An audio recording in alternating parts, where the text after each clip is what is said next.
All right, it is 5 o'clock. Thanks everybody for being here for our work session for our council meeting next week. First item on the agenda is approval of monthly bills. Approved March 2024 monthly bills. Any questions?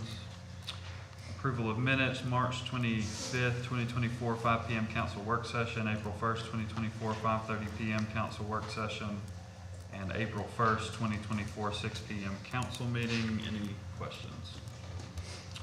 All right, set public hearings. Ordinance 244584, approved rezoning request 142224, tract of land containing approximately 4.9 acres to be zoned M1 light industry located at 222 and 223 Beltline Road Northwest. Set public hearing for May 20th, 2024. How are y'all doing? Good. Tom, we planning department and the applicant requested zone 4.9 acres. That's M1 light industry. Oh, I like that part. The M1 light industry, it was annexed into the city in December, and it went before it did not go before the PC, it went straight to the city council to be annexed in. And they are recommending zone M1 light industry. All right, any questions?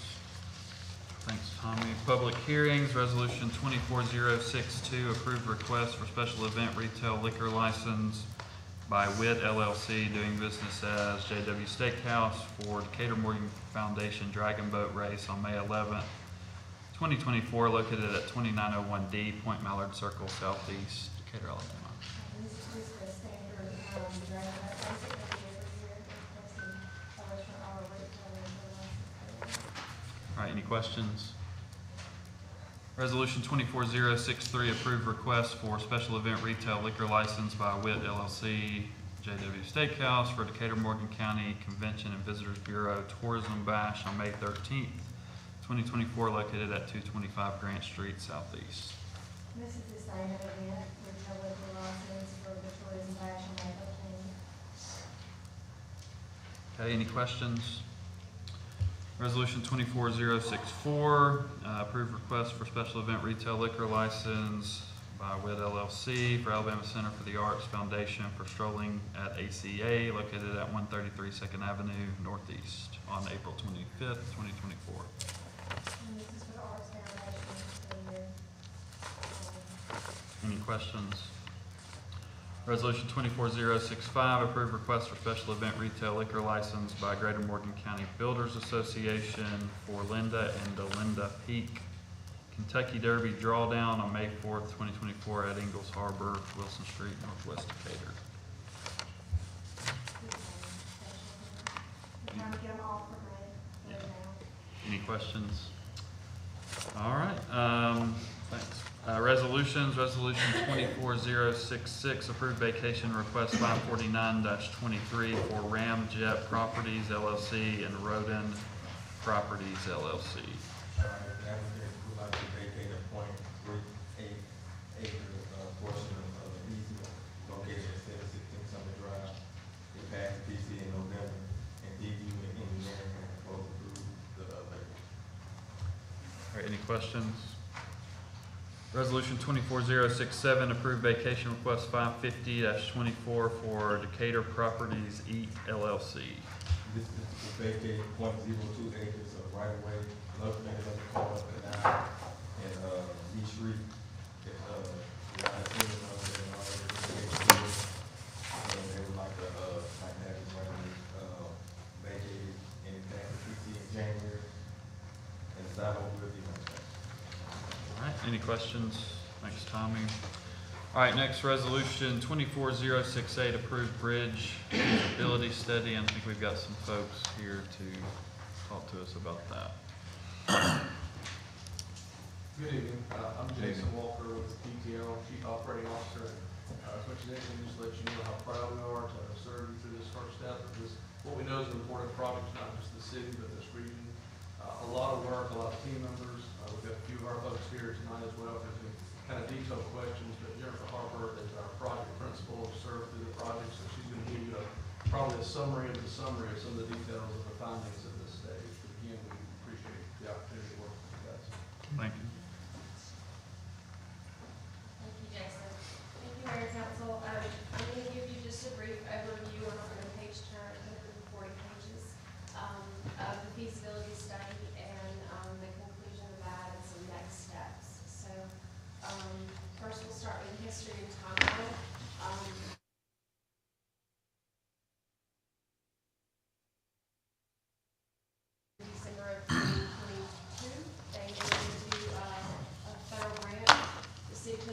to commission a feasibility study to move the project forward, knowing that federal funding is probably going to be necessary for a project of this magnitude.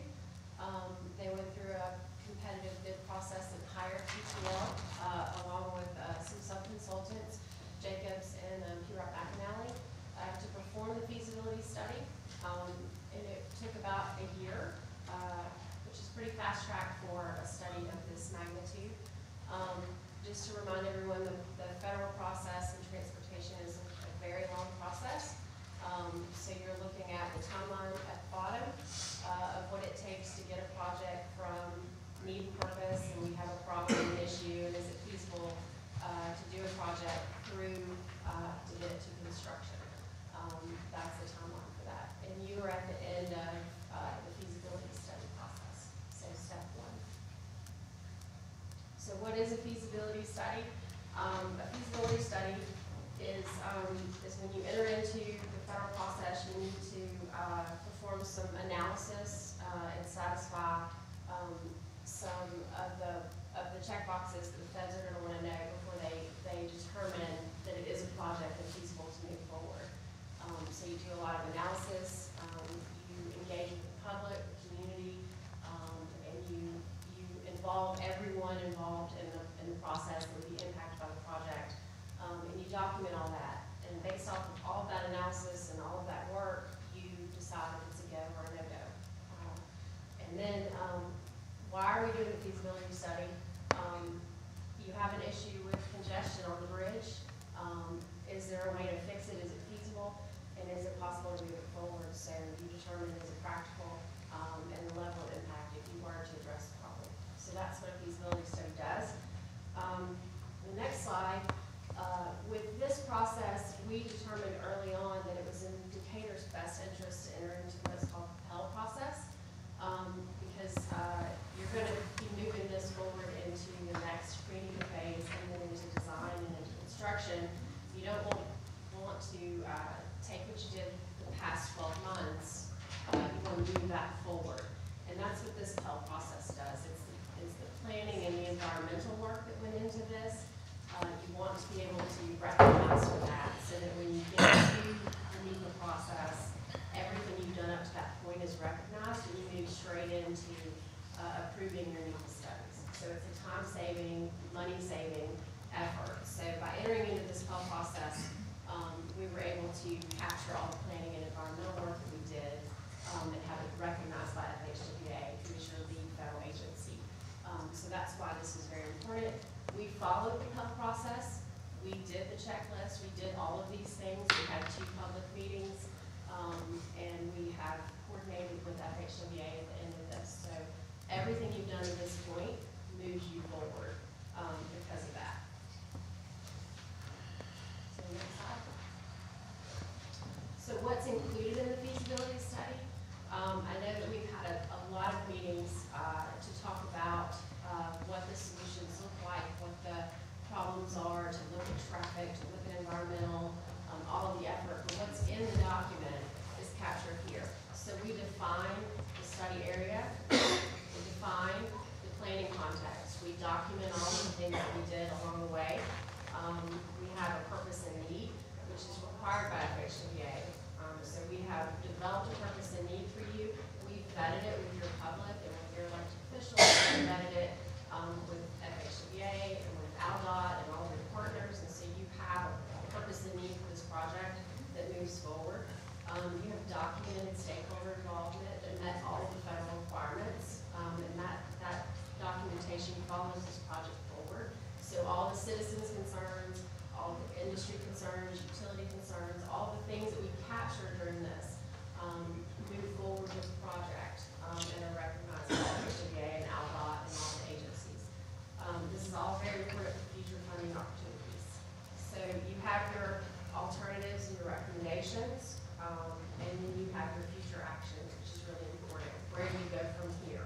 Because this project doesn't just go on the shelf. There's forward momentum for you there for future funding opportunities and moving the project forward.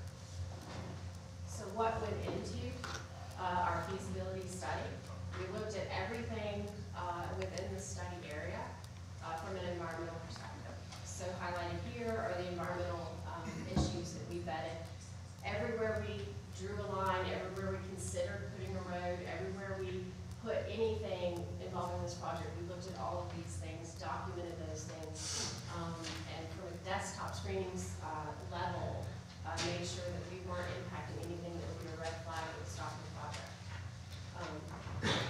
Next, we looked at traffic. We did some extensive traffic. We looked at where cars and trucks come from, where they go to, where is that traffic being generated, where is it going to, how much traffic is out there, what are your choke points, what are your issues, if we put this solution in, if we put that solution in, what does it do from a traffic standpoint, and data is all documented in our study. And we also looked at extensive roadway design, so next slide. So we did extensive roadway analysis. If y'all will remember, we started with 50 alignments, and we whittled that down to what you see in front of you. So a lot of effort went into looking at what is practical, what do we do at that wide interchange, how do we make it better, what do we do in the downtown area, how do we make it better, what happens if we widen this bridge, what happens if we, move the traffic over to this bridge and contemplate this. We looked at every opportunity out there for improvements, and that's all documented in the study. Public engagement. We did a very robust public engagement, and that was a strategy for this project. Decatur needs to be competitive with the region for this funding. You're competing with everyone for these federal dollars, so everyone needed to be on board with the need for the project. And so we did that through extensive public involvement. I think Dwayne and I had probably 45 meetings in a week. Anybody who's impacted as a resident, if their property was going to be impacted by one of these potential alignments, businesses. We talked to every federal agency, state agency, multiple times. We did large stakeholder group meetings. We have 30 stakeholders in a room, and we met with them multiple times. So we tried to capture everyone who could contribute and help us develop a better project through this process. We also, after the second official public meeting, came back and had some additional meetings with Duck Hunters Unlimited, and then also went back to our state partners, just to make sure that that valuable content was included in this feasibility study so that you move that forward.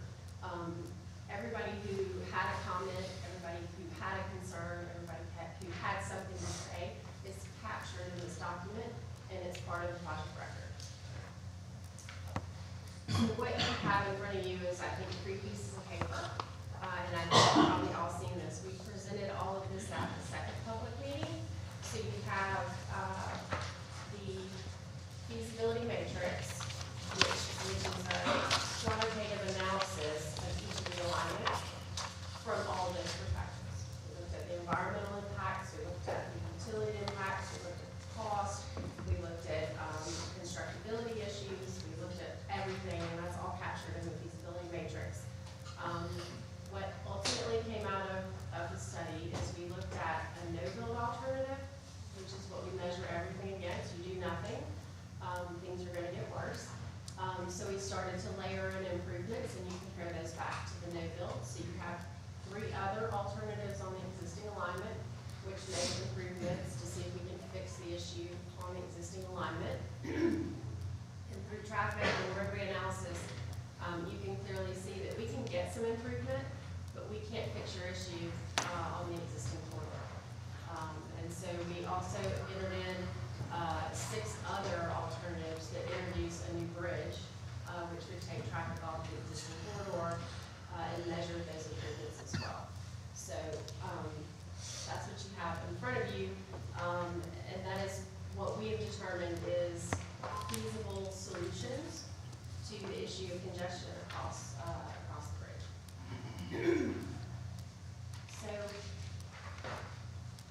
next steps, I think, is what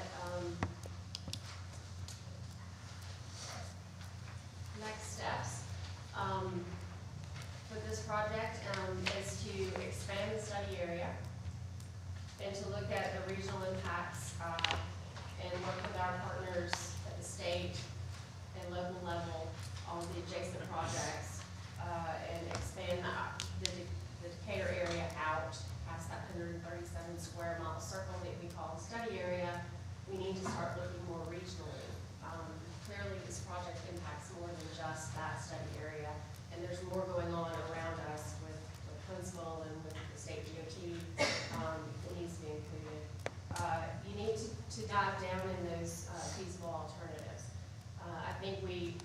have said many times that there are 6 lines on that map that show you a feasible way to get from one end of the project to the other. And we need to dive deeper into those and take a better look, hone in on the design, minimize the impacts, minimize the cost, determine the most practical route for those. And most importantly, I think we need to do everything we can do to reduce the amount of environmental permitting. Because, you know, when you drop down a level on the environmental permitting, you're talking about shaving like 12 months off of your environmental permitting process. So, you know, our environmental folks need to go back out and they need to ground truth this stuff. We did desktop surveys. They need to come in and actually walk these alignments and do the field work for it. You need a more extensive traffic study, and that needs to be married to what the state DOT has for a traffic study, and it also needs to marry with like Huntsville NPO's traffic study. We need to have a more expansive model that demonstrates the traffic across this bridge. And we also need to look from a safety perspective, and we also need to get ready to determine what that level of environmental permitting is, and kind of announce that back to your FHWA partners and say, we're ready to enter into the environmental process, and this is what we're going to need. So those are kind of the next steps from here. It's not design.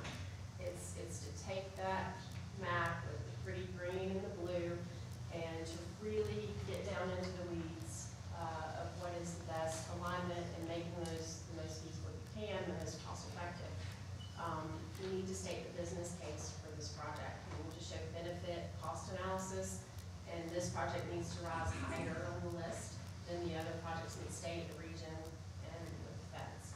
And it needs to be from an environmental perspective, and you need that consensus that Decatur has now. There's a need here for a new bridge. There's a need here for improvements, and move this forward. So, Not just for Decatur, but for the region. for the region, absolutely, absolutely. Any questions? Questions? Comments? It's, the only reason we don't have questions maybe is because you spent so much time telling us this. So thank you. Good. Awesome job. Speak of, when we talk about region, the regional aspect of it, are other regional partners, have they been engaged in that conversation? I know mainly Madison County. Yes, so in the stakeholder, if you go back to the slide that shows stakeholder engagement, when you look at the list, cities and counties, 4 counties, 8 cities, every time we had a meeting, we met with them first. So they weren't one-on-one, but they were invited.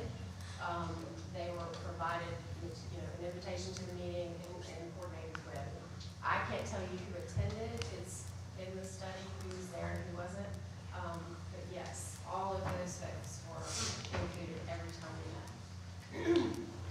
Madison, Huntsville, Madison County, Athens, Limestone County is all very involved Okay. in every meeting. And they've got several projects on their TIP or MPO list that could impact where this falls, right? So that when we say we need to expand the traffic model and we need to do a deeper dive on the traffic analysis, that's what we're talking about. So you can start to plug in their short range and long range plans and incorporate all of that into our traffic model. So you're looking big picture at, you know, what everybody else is doing around you. You're not kind of isolated. And it's time for that. It wasn't time for that at the beginning. You needed to determine what your problem was, what your beginning and endpoints were, how big your problem was, and could you solve it a different way. You were in a different phase. This next phase coming up is absolutely got to involve everybody around you and what they have planned and what is likely to happen. Because the feds won't have it any other way. And ultimately, what route this looks like will be determined by the feds. And the state? I mean, they will have a say, but it's really ultimately gonna come out of the analysis. You're gonna run the traffic, you're gonna run, an environmental screening, you're gonna look at all of that, and it's gonna look a lot like that feasibility. It's benefit cost, it's impacts, there could be a great alignment, super inexpensive, checks all the boxes, but it's got a deal killer on it with environmental. So it is a combination of things. They certainly have oversight, and you will have to satisfy your state and federal partners. But, your next phase won't give you that final alignment. It'll probably be very evident which ones are better than others in different aspects, but it still will have multiple alignments going into the NEPA phase. It must have. But So it'll be, if it's it'll be narrowed feasible, down. It's feasible, it stays on the list. You think it'll be narrowed down from what we're seeing here? Absolutely. Down I mean, to- We took those to your public, we Mhm. took those to you, we got a ton of feedback on those, and we Okay. already know where there's opportunities to improve those. So, those aren't even, it just keeps moving, it's fluid.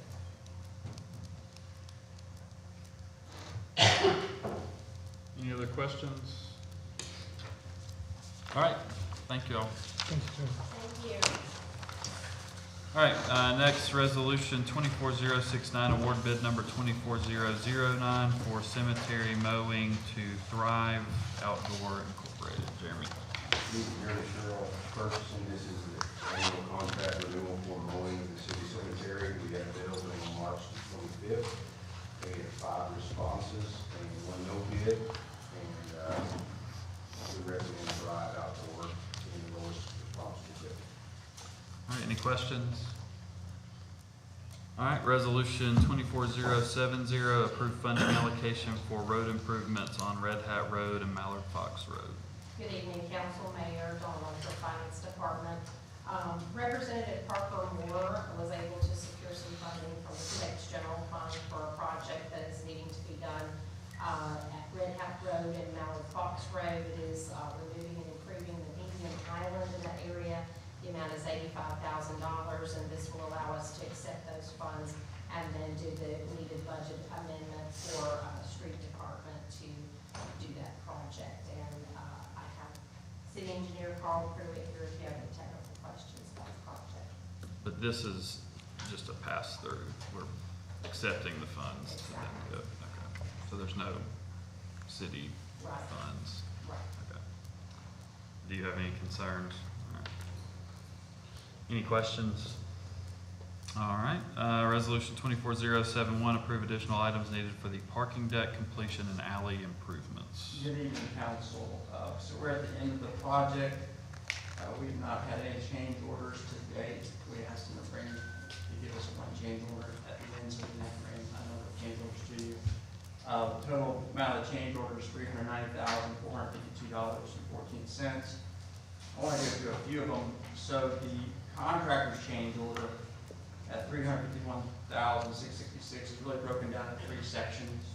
Pockets for me. One is the elevator shaft. There's an elevator industry out there that has their own codes, and there need to be some upgrades to that shaft, around $100,000. Another $130,000 went to just the equipment, which is on the owner. That is your TIVA system, which lets people in and out of the deck, and also communicates with the hotel on the room key. Basically opens the parking deck for people that are parking in there. And then the last roughly $130,000 on that change order is just things like drainage that needed to be upgraded. There was, I think we talked, Councilman McMasters, about the staircasing needed a different type of coating so that it would not erode over time. And then there was an upgrade to some metal wall studs. So that makes up the majority of the bulk of your change order. We also wanted to save costs. The landscaping and the sidewalks was on us. So the landscaping quote, $10,800. The fire department said that since we have EV chargers, I know that sometimes an EV charger or electric car can catch on fire, so they recommended a fire blanket for $1,500. Basically, you put that over the car, and there's a case or cabinet that goes in that area. Sidewalks, we were quoted a price from a contractor that was roughly $50,000, and we said we could do it ourselves a lot cheaper if our engineering department does that. So we're allocating about $10,000 for that. And finally, the last part says. Excuse me one second, but that allocation of $10,000 is for materials alone. That's not man hours or anything else. That's what we're thinking. All right, go ahead.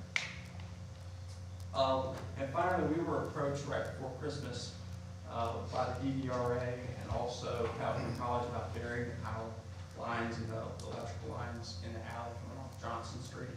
I know they have a beautification project at some point they're going to bring to council. We said, okay, well, we need to get some quotes, so we got the quotes together from AT&T, Spectrum, DU, and that amount of $16,471. So all in all, that's what makes up $390,452 for the final change order on the deck and the whole block. Do you know where that puts us overall on budget, Dawn or Dane? It puts us on the deck, it puts us at roughly $9.88 million. But that's, I'm not sure what the engineering and architecture fees are on top of that. Yeah. I will say this about our architect and our contractor did a nice job. The change order amount, the total change order came in at 3.7%, which the national average for this size project is 4.7%. But that's including the technology. Without the technology or the equipment is at 2.3%. So that's very good for a project of this size. And also I'll say this, that our architect could have gone up in costs because of the change order. Due to the contract, he decided not to do that. And he also could have charged us for redrawing some of the foyer for the elevator shaft, and he didn't charge us on that either. So we had a roughly around $65,000 savings in our streets department doing the sidewalks, and then our architect working with us on some installs. Okay, any questions? All right, thanks, Dane. Resolution 24072, approve relocating voting precinct 3-11 to Carrie Matthews Recreation Center. Yes, last week I spoke with Mr. Jackson and he asked that this be added to the agenda. Boys and Girls Club has been utilized the last couple of years because of the situation with the gym at Carrie Matthews. And while we appreciate their help in availability of using Boys and Girls Club, it has its difficulties for voters as far as for the poll workers. And he's requesting that we move it back to Carrie Matthews. Mr. Jackson, if I'm wrong, you've spoken with Aaron at Park and Rec, and Judge Kane. Judge Kane is good with it. I've emailed with him and spoken with him, and he said if we can get it back to Carrie Matthews, it would help. So which area, what area of Carrie Matthews? The common room to the right. The common room you go in the front doors, you have the two areas on the right. It would be the large common room area. The gym would be blocked off, of course, no access at all. They would have to go in, and I haven't been in there, but Cooks has been called out there, I guess, as far as to make sure there's no pests. And then they'll have to double check that electrical, plumbing's good in order to make sure that everything is up and running, and it would be scheduled for the November election if approved. Parks and Rec will check those things, or who? I would say Parks and Rec, possibly. Youth Services Youth turned it Service. back over to Parks and Rec, so I think that's where it falls. All right, any questions? All right, resolution 24052, approve designation for voting delegate and alternates for ALM business session, May 17th, 2024.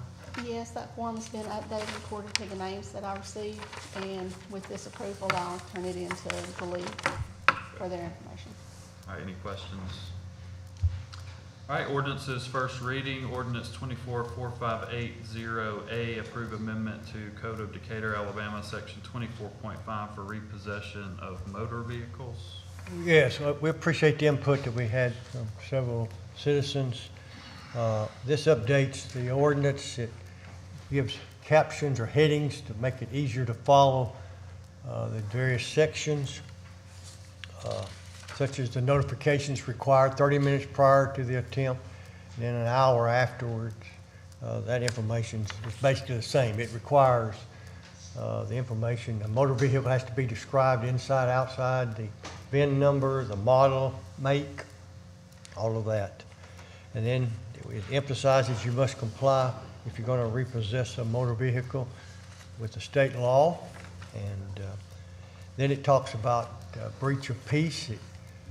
It gives some examples of what the Alabama Supreme Court has found to be a breach of peace. There are other things. And it also states that if there's new rulings, then that incorporated into here also. You have to have a business license to be a repossessor, and it limits one attempt in a 24-hour period, unless you've got a court order. We're going to presume you don't have a court order. If you don't have a court order, all of this applies. So you get one attempt in a 24-hour period at the same location. And then it provides if you do not comply with state or local law, that your license can be suspended or revoked. In addition to that, the penalties, we only have the authority, once again, that the state legislature grants us, and the maximum fine is $500. We put a provision in here, if the state raises the maximum amount, then this would go up also. We have looked at restrictions on the hours that you can repossess. There are federal law, state law, UCC on both levels. We find no other municipality that has done that. So you look for consistency, because the vendors have to rely on, different. One city has this, another one that. But a change in limiting the hours, we would suggest we would go to the state legislature and ask them to give us a state law that governs that, of course, all the municipalities and counties. And that's basically an update of the ordinance. All right, I had a couple people signed in. Do you want to wait till the public comment or speak now? Okay. And Dr. Owens, I didn't know if you wanted to speak on it or not. Okay. So you said that there's no other municipalities that have a restriction on what times that can be, what times? We could not find any. We did a thorough search. How many other municipalities have their police officers murdered an individual during the repossession? Obviously, I don't know the answer to that. Can you look into that to see how many other people have been in this position?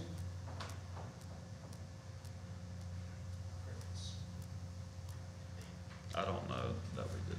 Because I think the reason why those specifics were asked is because those were the specifics of what happened in this situation, and that we're trying to remedy this from happening again. And since we don't have any recourse as far as handling the police department who did this, we go from the other side. So we're reactive in other ways to different things that have never been done before. I don't know how many other municipalities have a thing with the police about not protesting in front of the mayor's house, but we do it and you enforce it. So I don't see where there's a reason why we can't do that. And I think in the discussion that we had, one of the things that we brought out to you all was in speaking with other tow truck drivers, one of which who has been doing it for over 30 years, stated that in his training of new tow truck drivers, he would never recommend that they tow cars that time of night. He does not do it. He would not recommend it be done at that time of night because it's not safe. It's not safe for anyone. And our question was, what is the peak times to repossess a car? Are we asking them to do something at times that's not feasible? His response was the best time to repossess a car was between 6 a.m. and 3 p.m. Because everybody who's gonna have a car repossessed, everybody's at home before they go to work. So if you wanna catch them, you catch them an hour or so before they go to work, or while they're at work, or before they leave work, in that time frame. The hours that we're asking were not even a part of the time frames that is the best time to repossess a car. So he's been doing this 30 years and says that is not the best time, it is not safe. Doing it at other times of the day does not lessen the opportunity for interaction, but it does lessen confrontation. And that's what we're trying to do. We're not trying to prevent them from having to have interaction with people, we are trying to lessen the confrontation.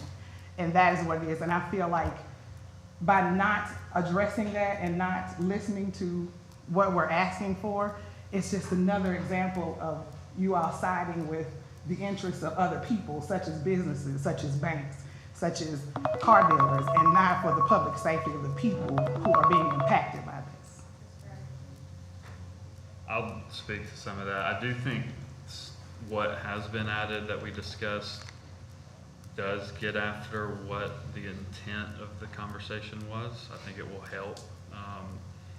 I do have concern about limiting the ability, we've talked about this, so I'm probably talking to everybody else, but of two things. One is the ability for someone who's lending to have access to their collateral.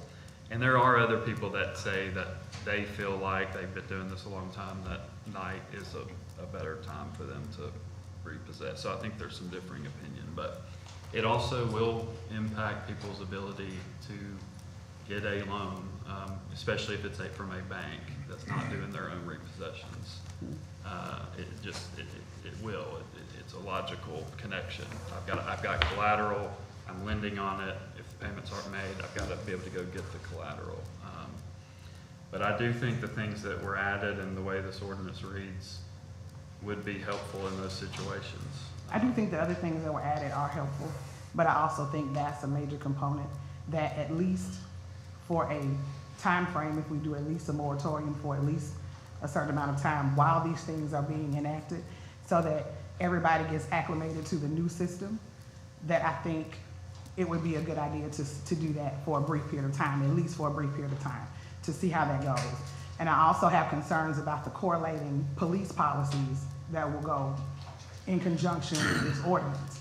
I know you all don't make police policy, but there has to be a correlation. What happens the next time a tow truck driver calls Jack and he tells them to go out?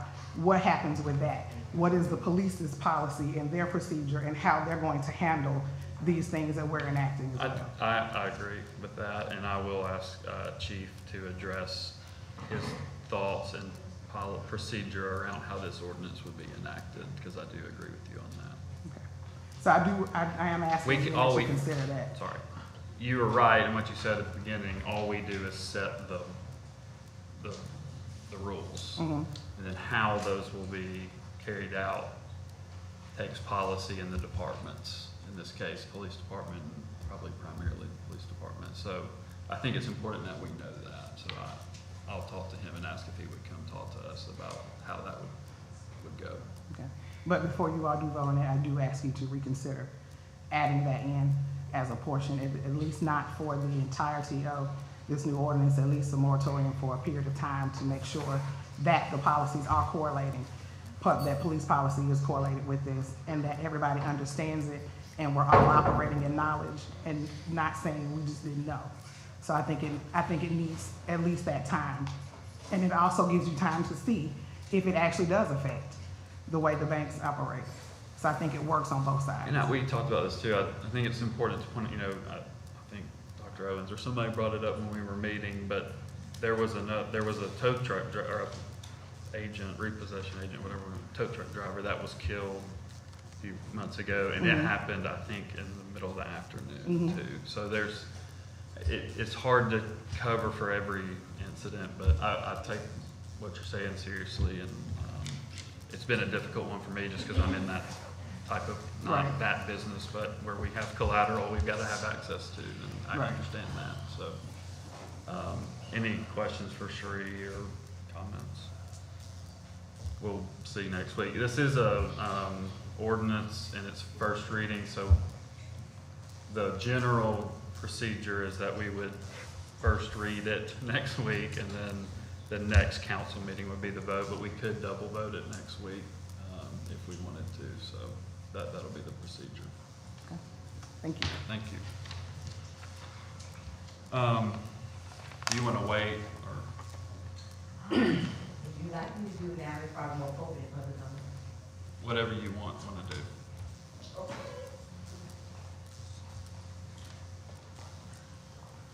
I'm gonna just read it. I thank you for working with us to modify the tow truck ordinance and prayerfully it will improve the tow truck ordinance and save some lives. It's not all that we asked for, but it's a start. With all the moves within the past week, I do agree that it's time for us to get past this and get re-focused on our police and the things that are happening. But before we do, I do want to address something. For the past 6 months, other than saying we can't do anything, the parade and the tow truck ordinances requested by the people is all we've gotten. While week after week, we watched other people come in and get approvals and changes and move on down the road. And I just can't even speak about last week's council, where I virtually witnessed some things that were extremely disappointing. But I've decided to save those for each of you for personal face-to-face conversations. The scripture says, peace I leave with you, my peace I give you. I do not give you as the world gives. Do not let your hearts be troubled. Do not be afraid. The word of God always brings comfort and peace, and I'm profoundly grateful for the word. But All Star Recovery Towing Company obviously hadn't read God's word, the current Decatur City tow truck ordinance, nor Alabama Code 79A609, which explicitly states that the statute does not authorize law enforcement to assist in repossession without judicial process. For their part in the death of Stephen Clay Perkins, All Star Recovery Company's decision and actions have left our city torn apart and hearts troubled. They have breached more than the peace of the city and the state. The company and personnel that acted on that night of September 29, 2023 has left a family without a husband, father, son, brother, family member, and friend. The entire city is split. Churches are split. Families are split. Friends are split. Surrounding areas are split, and people are hurting all over the state for a needless shooting of Stephen Clay Perkins. Yet this company has gone unscathed without consequence in any way. For the sake of all, I request that you do what is in your power to do.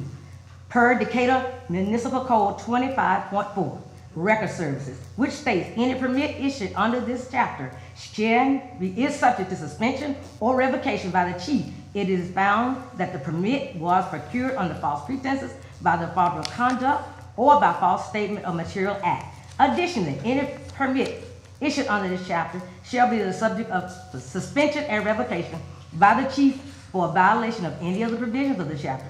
The procedure for such suspension or revocation shall be the same as is provided for the suspension or revocation of city business license as set forth in 1439, that section. And it says, any lawful license issued under this article to any person to conduct any business shall be subject to suspension or revocation by the city council for the violation by the licensee of his agent, servant, or employee, or any ordinance of the city, or any statute of the state relating to the business for which the license is issued.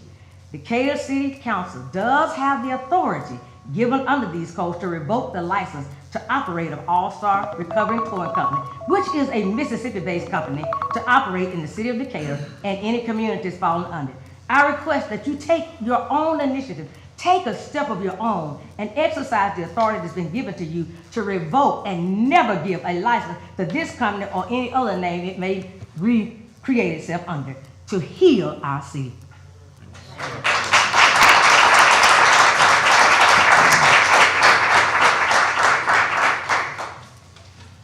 Okay, any questions, comments on the ordinance?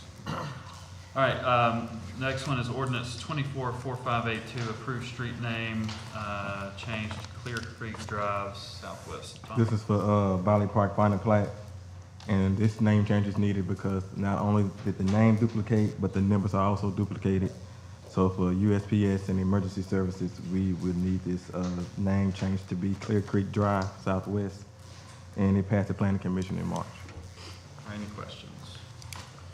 All right, ordinance 244583, approve annual ad valorem tax levy for FY25.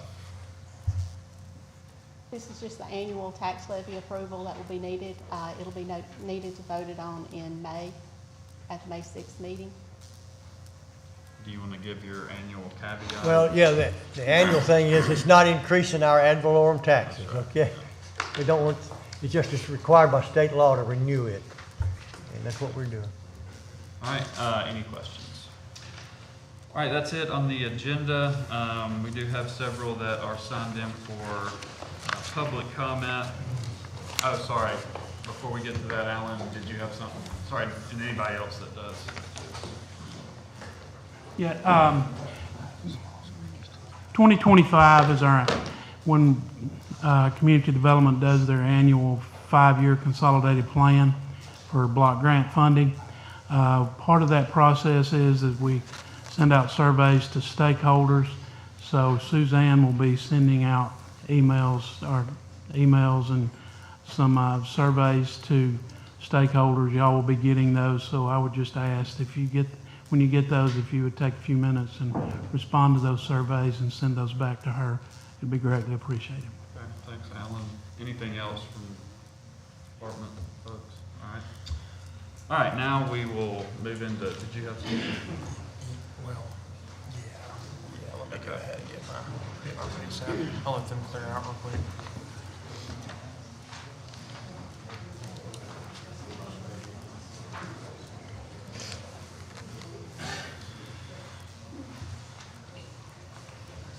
All right, Councilman Pepper asked if he could make a few remarks. So, today I was sitting in my office doing quite a bit of work today, going through some things, and somebody approached me with something, and I've been thinking about it for a little while. And I typed up a good little speech, but I've decided that I'm not going to read it. I'm just going to pretty much say what I need to say. And that being said, I'm no longer going to sit in for public comment, as I believe that throughout the past 6 months, we've went over quite a bit of things, and it's been continuous with individuals that have come up that repeat the same thing over and over every week, and we're not being productive anymore. So I feel that public comment is becoming irrelevant to the council meetings and irrelevant to city businesses. The things that are being stated, such as the threats and the continued harassment from individuals, and it's been continuous on from there. So I will no longer sit in during public comment throughout any of the meetings, depending on the size of the meeting itself. So that's all I have. That's all I have to say.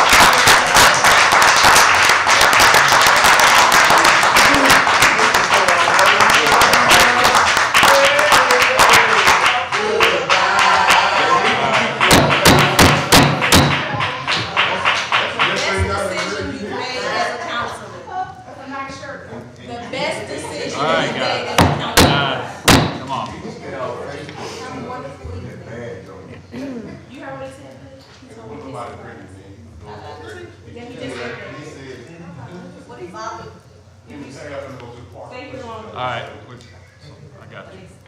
You gonna have to let Jacob? That's what he just said to me. Should I follow my mom? If I did, that'd be a problem. It's inappropriate what he said. Yeah, it is inappropriate. First on the list, sorry guys, we gotta move on. First on the list is Christy Lowe. Oh, okay. Good evening. I would like to reiterate my offer to provide culturally responsive professional development for our city councilmen and our officers. When I say culturally responsive, many people ask what I mean, and last week provided me with the perfect example to clarify. Let's have a brief history lesson. In 1492, Columbus sailed the ocean blue, followed by other conquistadors with intent to conquer and missionaries with intent to spread Christianity. When these Europeans saw how different the indigenous people were from themselves, they immediately felt the need to change the people, offer them help so that the indigenous people could become better people, i.e. more European-esque, more like the colonizers. The Christian missionaries did some of the most ungodly things to force acceptance to Christ because they knew these people needed Jesus. Fast forward to April 1st, 2024 in Decatur, Alabama. A Christian group called Habitat for Humanity wants to help a community. They feel like they know what the community needs, and the community just does not see it. These 2024 colonizers. So they force their plan into a community that does not want them there, and they could not do this without the help of 3 outsiders sitting on the city council. You overruled what the community wanted and what the representative wanted just because Habitat for Humanity has good intentions. Not one person of color was present in the group making decisions for a community whose makeup is majority people of color. Some may argue that the missionaries in the past had good intentions, but millions of indigenous people were killed by exposure to the colonizers. I hope you 3 councilmen and the Habitat for Humanity are not the source of death to the community. If you were culturally responsive, you would respect that your way of thinking should not be imposed on others. You would understand that community does not need a reason for not wanting the project. It's their community. If you don't live there, your opinion doesn't matter. You would take the time to build relationships in the community, not just with their councilmen, since you want to advocate for one Decatur. One Decatur should not mean majority of Decatur rules, or some voices will never be heard. On another note, I met with Chief Pinion. From our conversation, he needs culturally responsive professional development, and if the leader needs it, so does his staff. I offer my services. I grew up in 12th Avenue Northwest. I taught 13 to 14 years in Decatur City Schools. I hooped at Carrie Matthews, the Aquadome, Fort Decatur, T.C. Allman. I attended services at Union Grove, Westside, St. James. I can go on and on. That's my community. Decatur is my city. And no one outside of this community can provide the help and connections. I can. Pinion's response? Crickets. Culturally responsive professional development helps one to introspect on how their own identity and experiences impact their attitudes and professional practices. It helps one uncover biases that inform unfair professional practices. For example, I know I'm biased towards boys. I have 2 boys. Boys and girls tend to disrupt classes differently. Boys are class clowns, girls are talkative and sassy. Boys are funny to me, girls get on my nerves. But me being aware of my biases allow me to dispense fair consequences. A disruption is a disruption. Culturally responsive PD helps one understand different perspectives and that you cannot see without intentional exposure. And it helps one appreciate each other's strengths and build empathy. Our city council is out of touch with the majority of this city, including women who are not represented on the council. Hopefully that will change soon. McMaster's, Pepper, Pike, and Pinion might be the nicest, well-intended people in the world. But if you don't take the time to know and understand all communities, you will continue to ignore the minority voices and be a detriment to the city as a whole. Thank you, and justice for Steve Perkins.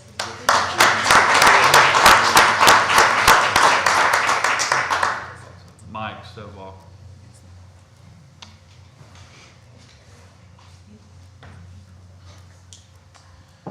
Okay, did you ask the mayor about what did he mean by when he said something good was gonna come out? I asked him if he would address it in the meeting, but he's not here, so I'll ask again. Do you want me to just ask him what it is? He told me what it was. What? He told me it was the Chamber of Commerce video, that's what his good news was. He had a speaker at the Chamber of Commerce meeting, which was a good speaker, but that was his good news, and he decided not to share it instead. Thanks, Sarah. That's what he told me. Thank you, Mayor.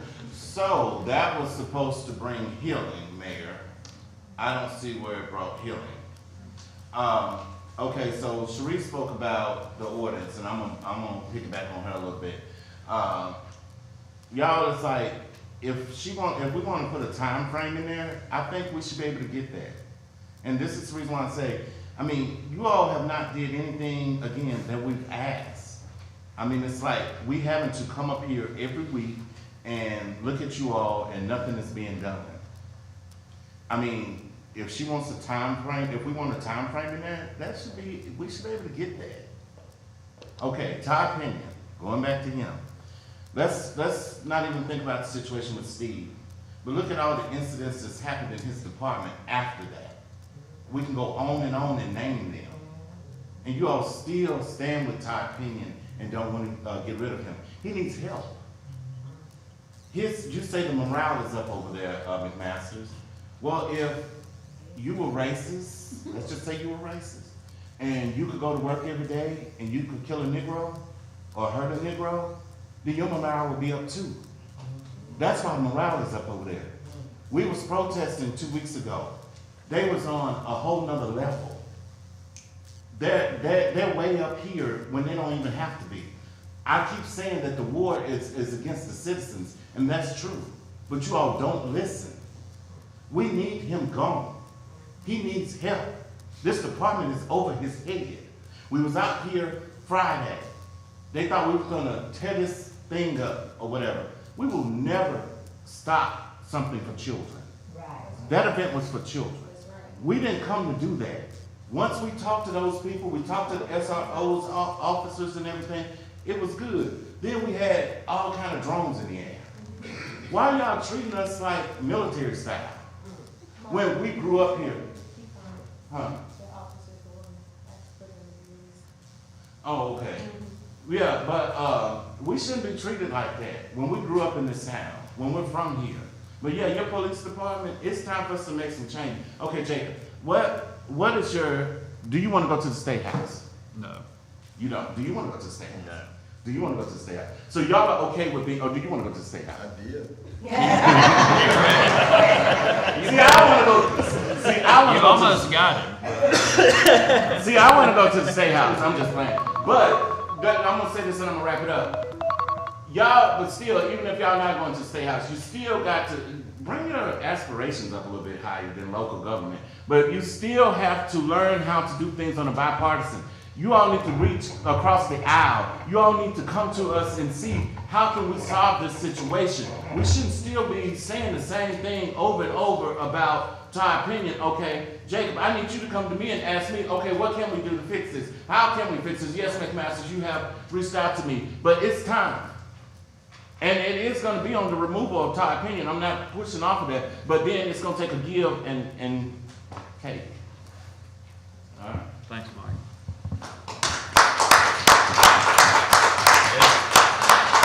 Edward Owens, you were. Just give me 3 minutes. Okay.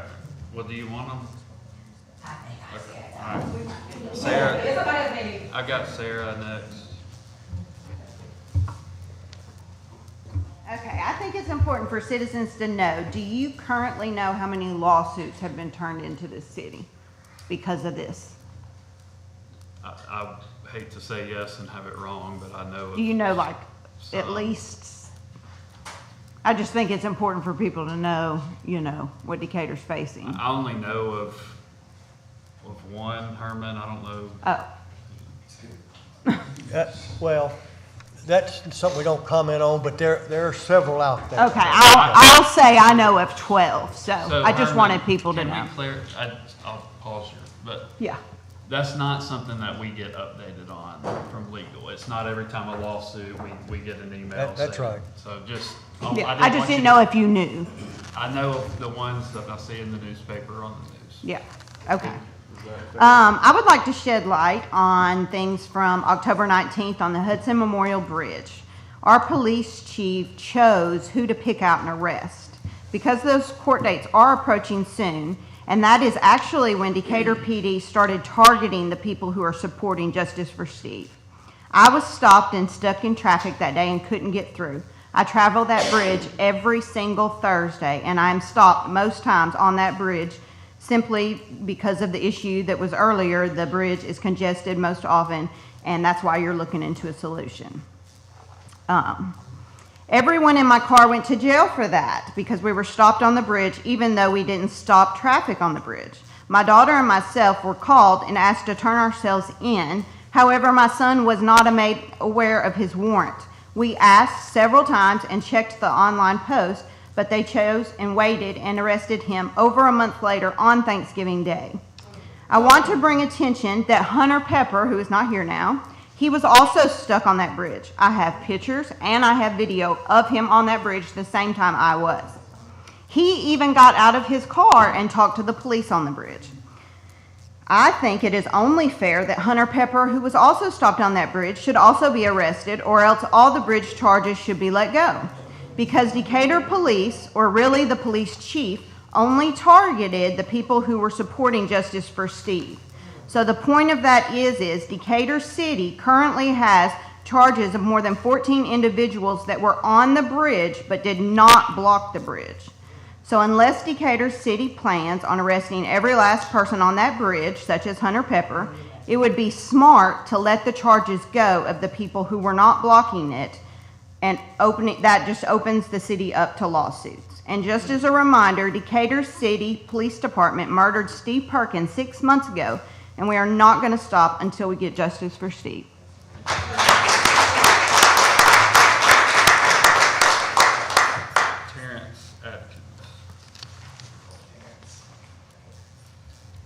So I'm going to ride the pigs back and say Hunter is 100% correct. Because we have been coming up here for 6 months, and we've been saying the same thing over and over and over again. And we're getting no response from our leadership. And to be honest, just because you're sitting here listening to us and pacifying us, it makes you no different from the two who are not here. Because just like those two who are not here, y'all aren't doing anything to move this forward. So I need y'all to understand that y'all just as bad as Hunter Pepper and Tab Bowling.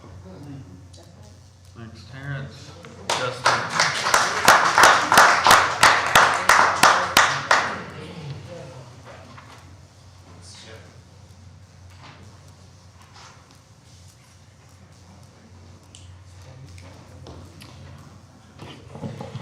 Good evening.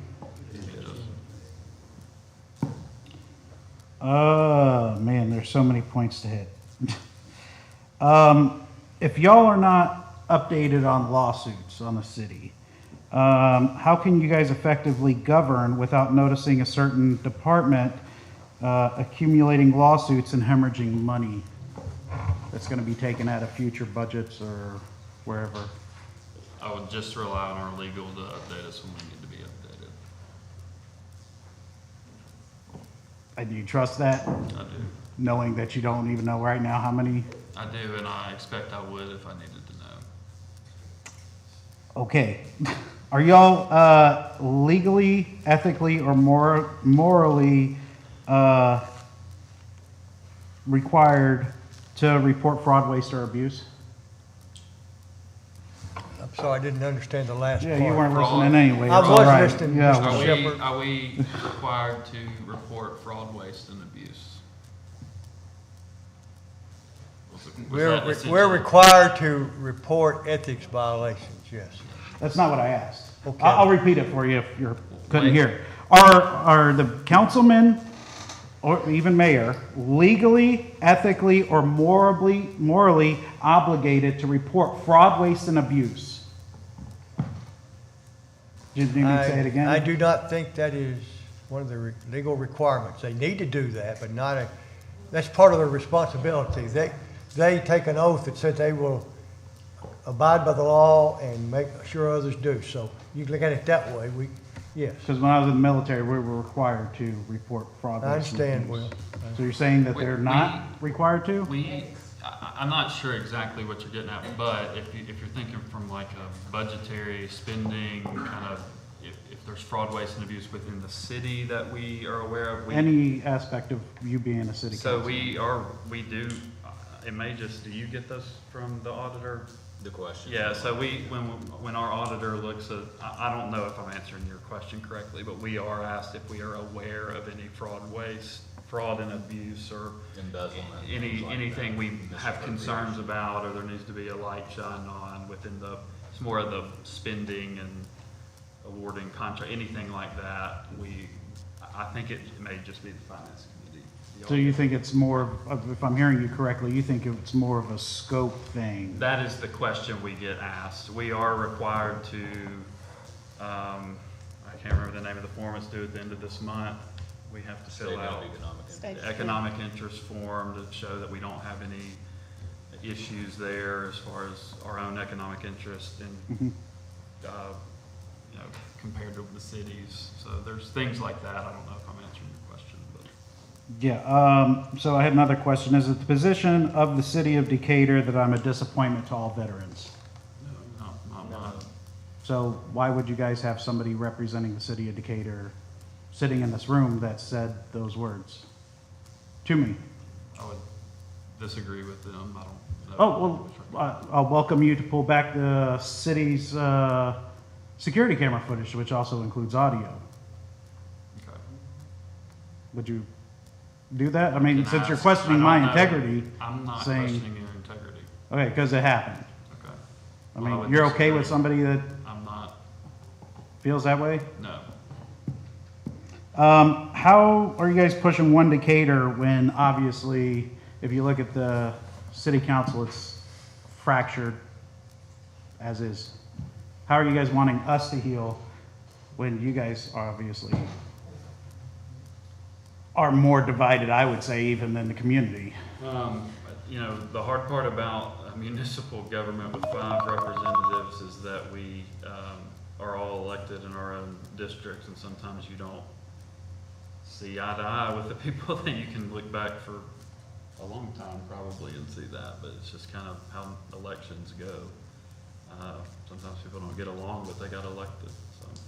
But would you say that the city council is united or fractured I as well? generally don't have any issues personally or professionally. We definitely disagree on certain issues that come before us to vote on at times, but, you know, I've given my thoughts on comments. If a comment was just made that I think is highly inappropriate and, you know, those type of things I will comment on, and I have. What's your position on them leaving? I don't think they should leave, I agree with you. and I've said it many times. I had a question for the mayor, but he obviously left again, and I actually had a compliment for Hunter Pepper, but yeah, what's the status of the memorial theft and vandalism? As far as a. Or should I ask you, you're the liaison Yeah, from the people to the police department. I do not know the status of that investigation. Is there any way you can inquire I can. as a representative for us, please? I appreciate it. Thank you for your time. Yes, sir. Thank you, Justin. Answering the questions. Justice.